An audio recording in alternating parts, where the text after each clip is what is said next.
siyaar war ñaan leen jàmm tey la lundi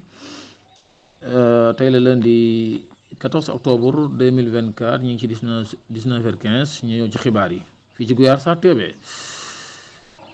tey nag la waa gouvernement bu Sénégal doon fësal programme bi nga xamante ne moom lañ jëmale réew mi programme bi nga xamante ne si moom la ñu dippee vision 2050. tey nag kii di Bassirou Diomaye Faye ak kii di premier ministre Ousmane Sonko ñëw nañ ci lu yaatoo yaatu ñu ñëw ci ay kàddu Ousmane Sonko yi nga xamante ne si andi na ko muy lu am solo mu jëm ci wàllum faju moom nag mi naan faju gu baax faju gu yomb hôpitaux yu doy mooy fajukaay yu mat ak personnel yu qualifié ak personnel yu doy. Sécurité sanitaire moom Ousmane Sonko lii ci wàllum santé ci la ko jëmle lii nag ñu ngi ko lancé vision 2050 waaw muy loo xamante ne si mooy seen programme nekk première partie. Ousmane Sonko mi ngi ñëw ci ñu moomaat suñu réew ñëpp yem ci yoon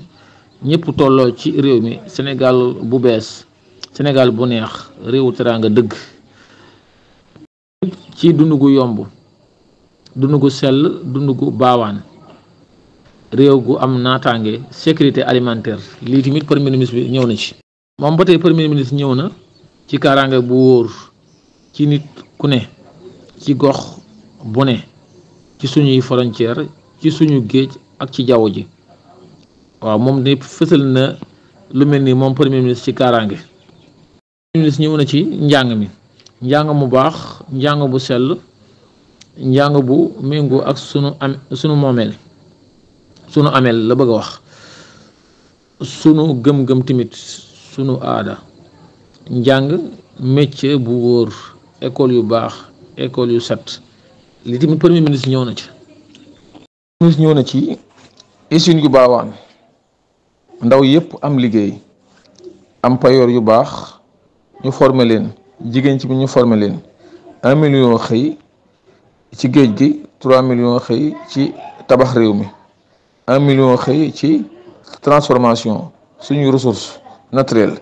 sécurité de l'emploi total bi li tamit Ousmane Sonko ñëw na ci moom premier ministre wax mu jëm ci napp gi mu ne ñoo moomaat suñu géej napp gi baawaan napp gi am barke napp gi am xaalis am ay bateau yu mag équipement yu doy ñu mën a transformer lépp lii di jóge ci géej gi ci réew mi lii di premier ministre fësal na ko. xibaar yi nga xamante ne si moom lañ jëlee ci conférence de presse bi nga xamante ne si président Diomaye ak Ousmane Sonko seen gouvernement doon nañ ko def jëmale ko ci vision 2050 Guyaar Sarr TV ñu ngi leen di ñaan ngeen abonné te partagé.